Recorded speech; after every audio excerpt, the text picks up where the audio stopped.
I saw this trick last year while snowboarding with the French freeboarders. The rider here is Patrice, also known as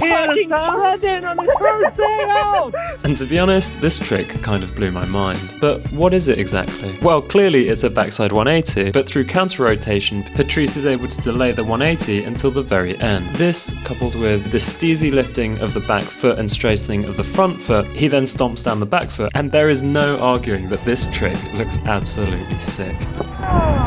And as always, since we live in England and there's no snow, we're going to be learning it on the freeboard so that when we next go snowboarding this season, we'll hopefully know how to land this trick on the snow. So the setup to learn this trick will just be a standard kicker, because it's pretty much the closest thing I can get to the kind of ramp that it looks like Patrice jumped into the piste with.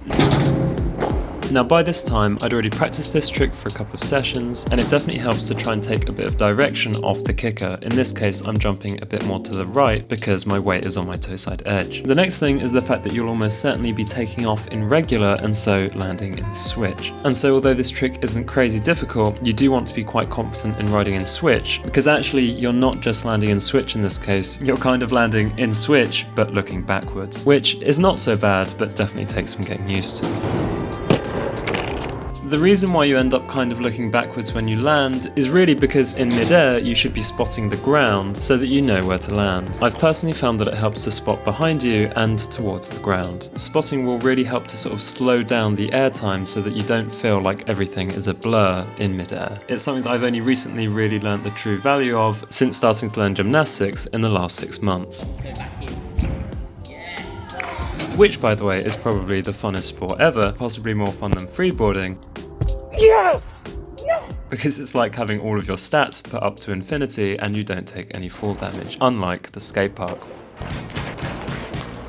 But spotting isn't even the only thing which you can take from gymnastics to help the skate park. Because at least for me, this stance is actually quite uncomfortable. To have your front foot stretched out and your back foot tucked in, it's just not the kind of stance that you do very often. And that's where stretching helps a lot. And so with all of this in mind and trying to reduce the amount of flailing of my arms in mid-air, we managed to land it fairly convincingly.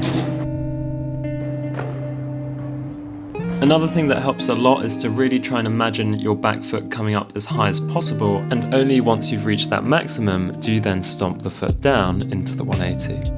And as a little extra, I then try to learn it in switch. That way when I go snowboarding in the coming months, I'll be able to do this kind of 180 back onto the piste, whether I'm starting on the left of the piste like Patrice, or, well, if I'm in switch and I'm on the right of the piste. It really does show just how helpful it is to own a freeboard if you want to learn to snowboard, especially if you don't live in the mountains. I mean, a lot of people only get to go a few times a year during their holidays, and there's no way you would want to be practicing these kinds of tricks in switch in those very few valuable days. With the freeboard, you're able to practice this basically any day you like for free, and the only downside with this board is that the base plates or center wheels tend to break fairly often. If you're trying to learn these kinds of tricks where you pick up any sort of height, you're not going to land it perfectly the first time you do it, and you are going to land on the caster wheels. And because the freeboard casters are so fragile, you will end up breaking them. The truth is, this is what everyone's thinking, but no one really talks about. Mainly, I think, because people care more about freeboard actually surviving. Everyone wants to see the design improve, maybe a lower mounting height on the casters, a lighter board, more durable. There are so many ways that they could improve it, and so most freeboarders don't want to throw freeboard under the bus and say that their products are badly made. And in a way, they're good enough for most riders. I mean, if you just want to do downhill fairly casually, you're almost certainly going to be fine. But do any level of freestyle or kind of heavy downhill riding, and you will find that the parts break. I seriously hope that Freeboard offer a premium level board which is more expensive and far